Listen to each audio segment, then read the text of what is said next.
আল্লাহ রাব্বুল আলামিন বিশ্ব নবী সাল্লাল্লাহু আলাইহি ওয়াসাল্লামকে মক্কা বিজয়ের পরে দ্বিতীয় হিজরিতে আল্লাহ সুবহানাহু ওয়া তাআলা যে বছর প্রথমে রমজান মাসে রোজা রাখা ফরজ করেছিলেন, ইয়া আইয়ুহাল্লাযীনা আমানু কুতিবা আলাইকুমুস সিয়াম কামা কুতিবা আলাল্লাযীনা মিন ক্বাবলিকুম লাআল্লাকুম তাত্তাকুন।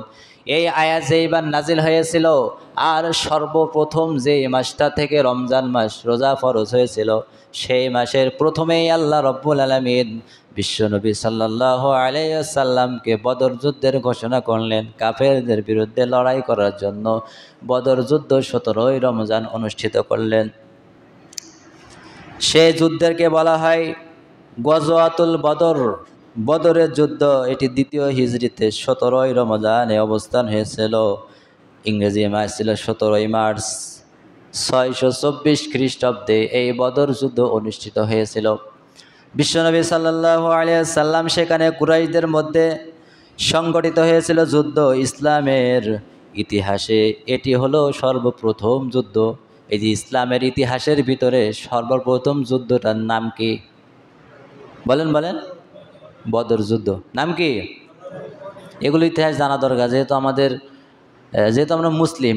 আমাদের নবীজির ইতিহাস, পিছনের ইতিহাস, নবীজির উপরে যুদ্ধ কিভাবে হয়েছিল, কোন কোন যুদ্ধে অংশগ্রহণ করেছিলেন, নবীজি কোন কোন যুদ্ধে নেতৃত্ব দিয়েছিলেন, বা যুদ্ধ কত সালে এটা হয়েছিল, কত দিনে হয়েছিল, কত তারিখে, কাদের সাথে কাদের যুদ্ধ হয়েছিল, কি কারণে যুদ্ধ হয়েছিল, এগুলো আমাদের জানা দরকার। সব কিছু না জানলে সীমিতটুকু জানা দরকার, এতে আমাদের ঈমান আরও বৃদ্ধি হবে নাকি।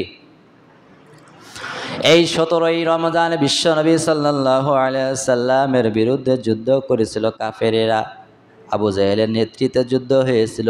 আর এই যুদ্ধটি বলা হয় ইসলামের প্রথম যুদ্ধ। মনে রাখবেন, সর্বপ্রথম যুদ্ধের নাম কি? বদর যুদ্ধ অনুষ্ঠিত হয়েছে। এই যুদ্ধের ভিতরে আল্লাহ রাব্বুল আলামিন মুসলমানদেরকে জয়ী করে দিয়েছিলেন আর কাফেরদেরকে পরাজিত করে দিয়েছিলেন। 623 থেকে 624 সালের মধ্যে মুসলিম ও কুরাইশদের মধ্যে বেশ কিছু খণ্ডযুদ্ধ হয়েছিল। 623 থেকে 624 খ্রিস্টাব্দের ভিতরে মুসলিমদের ভিতরে কিছু খণ্ডযুদ্ধ হয়েছিল। আর এই বদর যুদ্ধ এটি হলো ইসলামের সর্বপ্রথম যুদ্ধ। সেই বদর যুদ্ধের ভিতরে সাহাবী ছিলেন, মুহাজির ছিলেন 82 জন, এবং বাকি কয়জন ছিলেন আনসার, এবং আউস গোত্রের কয়জন ছিলেন 61 জন ছিলেন, এবং খাজরা গোত্রের 170 জন ছিলেন, এবং মুসলমানদের উট ও ঘোড়ার সংখ্যা ছিল যথাক্রমে 70টি, এবং 2টি যুদ্ধে মুসলিম বাহিনীর 14 জন শহীদ বর্জন করেছিলেন। বলেন সুবহানাল্লাহ। মুসলমানরা তো গিয়েছিল 313 জন, 313 জনের ভিতরে 14 জন শহীদ হয়ে গিয়েছিলেন। বলেন সুবহানাল্লাহ। বিশ্বনবী সাল্লাল্লাহু আলাইহি সাল্লাম বললেন যে 17ই রমজানে আমাদের বদর যুদ্ধে যেতে হবে, জিহাদের ময়দানে যেতে হবে। কারা কারা প্রস্তুতি আছো? তোমরা কারা কারা রাজি আছো? সাহাবীরা বললেন, ইয়া রাসূলুল্লাহ সাল্লাল্লাহু আলাইহি ওয়াসাল্লাম, আপনি শুধু বলেন কখন যুদ্ধের ময়দানে যেতে হবে কাফেরদের বিরুদ্ধে। আমরা তো প্রস্তুত আছি, আপনি সামনে সামনে যাবেন, আমরা আপনার পিছনে যাব। কাফেরদের সাথে যুদ্ধ করে ইসলামটা আমরা পরাজিত করব না, ইসলামটাকে আমরা বিজয়ী শক্তি হিসেবে প্রেরিত করব। মুসলিম গোটা উম্মাতের মধ্যখানে, উম্মাতের মাঝখানে, উম্মাতের সামনে আমরা কাফেরদের বিরুদ্ধে যুদ্ধ করে ইসলামকে আমরা শক্তিশালী বিজয়ী হিসেবে গড়ে তুলব। এটি ছিল ওই যে মক্কার, মদিনার আনসারি সাহাবীদের অন্তরে এটা ছিল যে আমরা কাফেরদের বিরুদ্ধে যুদ্ধ করে ইসলামটা কি করব? বিজয় করব। কি করব বলেন? বিজয় করব। যখন কাফেররা বাধা দেয়, কাফেররা ইসলাম চায় না, যখন কাফেররা মুসলমানদেরকে আক্রমণ করে, তখন মুসলমানদের তো দায়িত্ব এসেই যায় যে কাফেরদের বিরুদ্ধে যুদ্ধ করে আমাদের ইসলামটা টিকিয়ে রাখা। দায়িত্ব আসে না? না ঘরে বসে থাকতে হয়? থাকতে হয় না, মাঠে ময়দানে নেমে যেতে হয়। এভাবে বিশ্বনবী সাল্লাল্লাহু আলাইহি সাল্লাম, এখানে একটা শিক্ষা আছে, সেই শিক্ষার জন্য বলছি। 313 জন নিয়ে রওনা হলেন। ইতিমধ্যে 2টা ছোট্ট ছোট্ট বাচ্চা আছে, মুআজ, নাম শুনেছেন না? দুই ভাই, মুআজ এবং মুআজ। দুই ভাই বিশ্বনবী সাল্লাল্লাহু আলাইহি সাল্লামের কাছে এসে বললেন, ইয়া রাসূলুল্লাহ সাল্লাল্লাহু আলাইহি ওয়াসাল্লাম, এই যে বদর যুদ্ধ সংঘটিত হবে, এই বদর যুদ্ধে আমাদের দুই ভাইকে যাওয়ার পারমিশন দিয়ে দেন।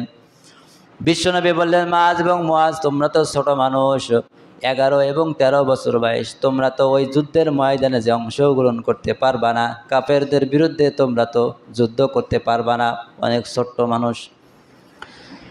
বড় ভাই বললেন, ইয়া রাসূলুল্লাহ, আমার তো বয়স হয়ে গেছে, আমি তো লম্বাই বড়, দেখেন আমাকে তো এখানে ঢুকিয়ে নেন, যুদ্ধের ময়দানে যাওয়ার অনুমতি দেন। বিশ্বনবী বড় ভাইকে অনুমতি দিলেন এবং ছোট ভাই কাঁদে আর বলে, ইয়া রাসূলুল্লাহ সাল্লাল্লাহু আলাইহি সাল্লাম, আপনি কি জানেন ও আমার বড় ভাই বড় হলে কি হবে? ও একটু লম্বাই বড় হয়ে গেছে, কিন্তু ওর থেকে আমার একটু শক্তিশালী আছে, আমার গায়ে একটু জোর আছে। তাই বিশ্বনবী বললেন, আমি তোমাদের জন্য এখন কি করতে পারি?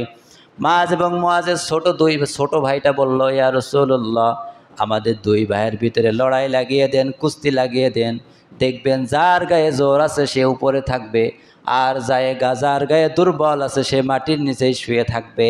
তাহলে এখান থেকে আপনি ফলাফল জেনে যাবেন যে আমি ছোট হলেও আমার গায়ে জোর আছে। বলেন সুবহানাল্লাহ।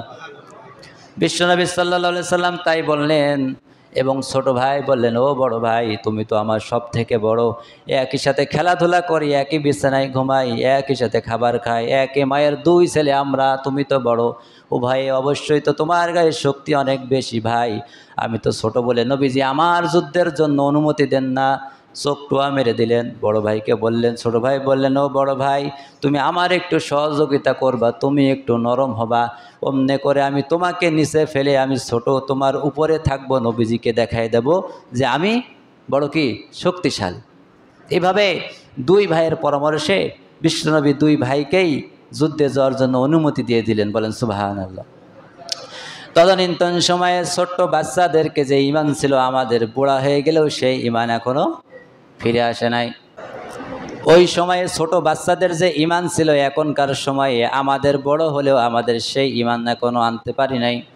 মুআজ আর মুআজ বিশ্বনবী সাল্লাল্লাহু আলাইহি ওয়াসাল্লাম বদরের জন্য অনুমতি দিলেন। দুই ভাই চলে গেলেন যুদ্ধ শুরু হওয়ার সম্মুখে। প্রথম লাইনে এক চাচাকে বললেন, সাহাবীকে বললেন, ও চাচা, বলে দাও তো দেখি এই যুদ্ধের সেনাপতি কাফেরদের লিডার হলো আবু জেহেল, ওনাকে তো একটু দেখিয়ে দিবা নাকি? সেই চাচা বললেন, সাহাবী বললেন, কেন, তোমরা তো ছোট্ট মানুষ, ওই কাফেরদের প্রধান খুব ভয়ঙ্কর একজন মানুষ, নাম হলো আবু জেহেল, ওনাকে দেখে তোমরা কি করবা? দুই ভাই জবাব দিলেন, শুনেছি নাকি বিশ্বনবী সাল্লাল্লাহু আলাইহি ওয়াসাল্লামকে মক্কার জমিনে সব থেকে বেশি যন্ত্রণা দিয়েছে ওই আবু জেহেল, বিশ্বনবীর পরিবারকে সব থেকে লাঞ্ছনা করেছেন ওই আবু জেহেল, বিশ্বনবীকে কোরআনের দাওয়াত দিতে গিয়ে সব চাইতে ক্ষতিগ্রস্ততা করেছেন ওই আবু জেহেল, সব থেকে রক্তাক্ত করেছেন ওই আবু জেহেল। ও চাচা, আপনি আমাদেরকে জানাই দেন আবু জেহেল কোথায়? আজকের এই ময়দানে আবু জেহেলকে কতল করে আমরা জিহাদ শুরু করব। বলেন সুবহানাল্লাহ। দেখায় দিলেন ওই যে ঘোড়ার পিঠে আবু জেহেল, লম্বা মানুষটাকে ওই যে সেনাবাহিনী দিয়ে পাহারা দিয়ে রেখেছে, ওই যে ঘোড়ার পিঠে বসে আছে, ওই হলো আবু জেহেল। এই কথাটা বলতে মাত্র দেরি হলো, দুই ভাই দৌড়ে যে আবু জেহেলের কাছে যেতে দেরি হলো না। দুই ভাই দুই পাশে চলে গেলেন। ওখানকার মানুষগুলো আর কিছু মনে করলেন না, যেহেতু ছোট মানুষ, ওরা আর কি বুঝবে, কি করবে, কোনো ধারণা ক্ষমতা না এনেই দুই ভাই আল্লাহু আকবারের ধ্বনিতে দুই ভাই আবু জেহেলের দুই পাশে দুই পায়ে আঘাত করলেন। আঘাত করার পরে আবু জেহেলের দুই পা পড়ে গেল। দুই পা পড়ে যাওয়ার পরে আবু জেহেল উঠ থেকে নিচেই পড়ে গেলেন। আবু জেহেল যে সোজা হয়ে দাঁড়াবে সেই রকম ক্ষমতা আল্লাহ তার এখনও আর দেয় নাই। এভাবে করার পরে যখন মাঝকে বড় ভাইকে যখন দেখলো কাফেররা একজন এসে তরবারি চালিয়ে দিয়ে বড় ভাইয়ের হাতটাকে এখান থেকে দ্বিখণ্ডিত করে দিল। হাত পড়ে গেল এবং চামড়ার সঙ্গে হাতটা ঝুলতে লাগলো।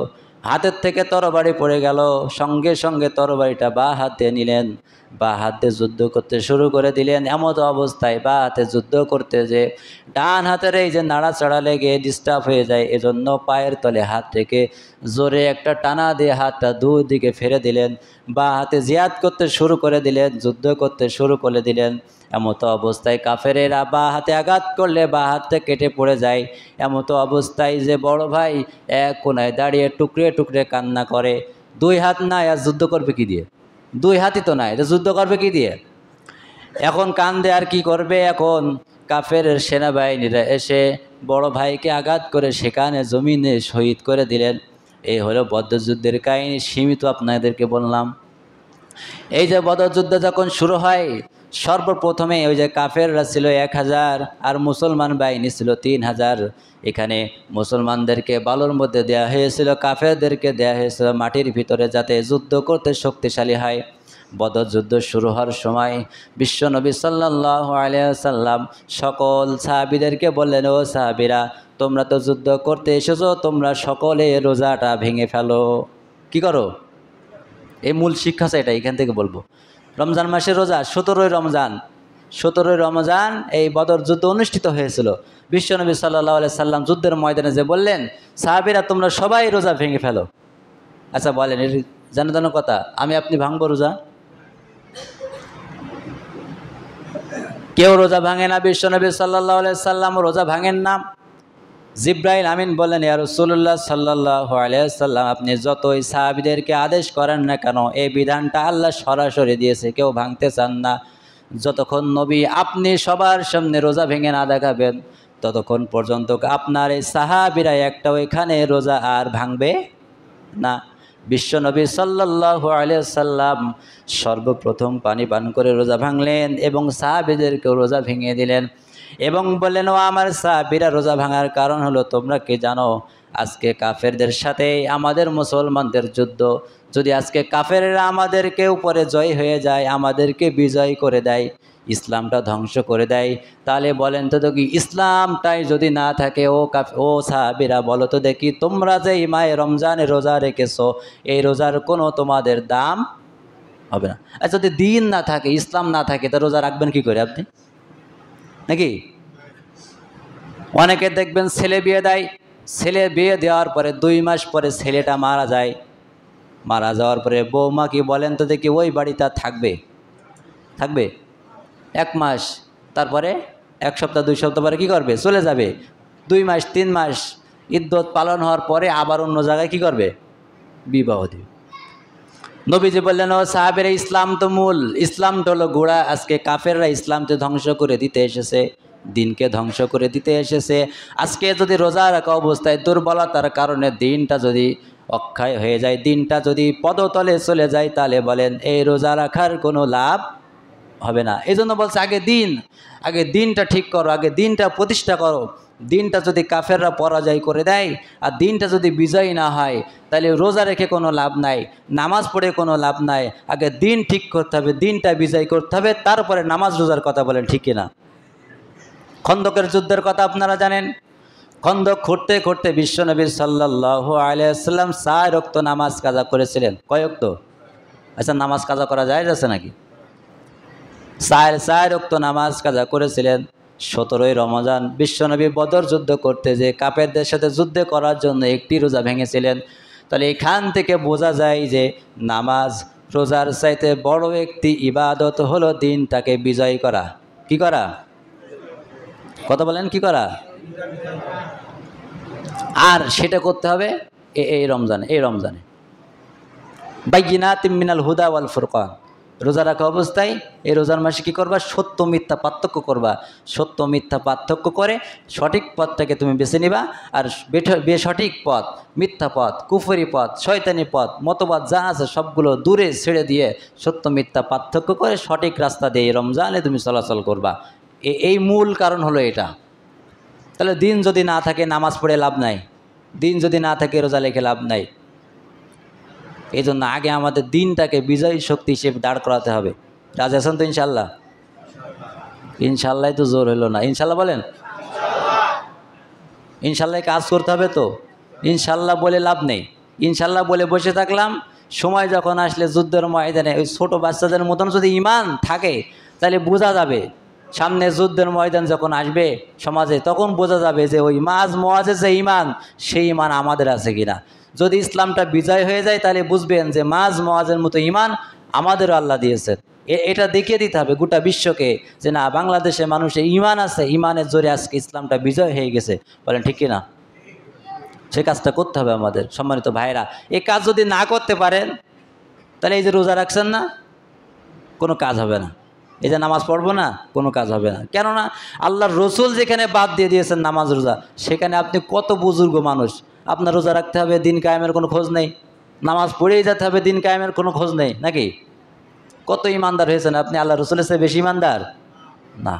এই জন্য আমাদের এই মূল টার্গেটে এই কথাগুলো বলতে গেলে আমার অনেকের রাগ হয়। আমরা আগে বলেছি, আগে ভয় পাই না, এখন তো ভয়ের কোনো প্রশ্নই আসে না। আসে নাকি?